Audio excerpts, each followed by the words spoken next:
உண்மையான குற்றவாளிகளை கைது செய்யும் வரை ஆம்ஸ்ட்ராங்கின் உடலை வாங்க மாட்டோம் என அவரது ஆதரவாளர்கள் தெரிவித்திருக்கிறார்கள்.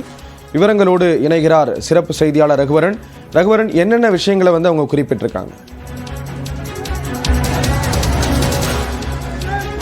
தற்போது நேற்று கொலை செய்யப்பட்ட பகுஜன் சமாஜ் கட்சியினுடைய மாநில தலைவர் ஆம்ஸ்ட்ராங் அவர்களின் உடல் சென்னை ராஜீவ்காந்தி அரசு பொது மருத்துவமனையில் தற்போது இந்த உடற்கூறாய்வானது நடந்து கொண்டிருக்கிறது. குறிப்பாக பார்த்தீங்கன்னா, அவரது உடலை நாங்கள் பெறமாட்டோம், உண்மையான குற்றவாளிகளை கைது செய்யும் வரை இந்த போராட்டமானது தொடரும் என்று மருத்துவமனை வளாகத்தில் அவர் உடல் வைக்கப்பட்டிருக்கக்கூடிய அறைக்கு அருகேயே இந்த போராட்டமானது நடைபெற்றுக் கொண்டிருக்கிறது. குறிப்பாக பார்த்தீங்கன்னா, அந்த பகுஜன் சமாஜ் கட்சியினுடைய மாநில ஒருங்கிணைப்பாளர்கள் தற்போது காவல்துறையிடம் வாக்குவாதத்தில் ஈடுபட்டிருக்கும் காட்சிகளை கூட நம்ம பார்க்க முடிகிறது.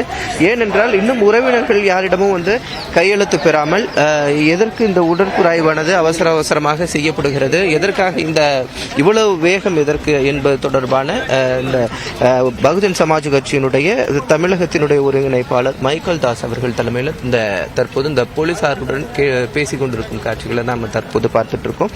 இவரது உடல் தற்போது வைக்கப்பட்டிருக்க பகுதியில் போராட்டமானது நடைபெற்று வந்திருந்தாலும் போலீசார் தற்போது அவர்களுடன் இந்த பேச்சுவார்த்தையில் ஈடுபட்டு இருக்காங்க. அதனுடைய காட்சிகளை நம்ம பார்த்துட்டு இருக்கோம்.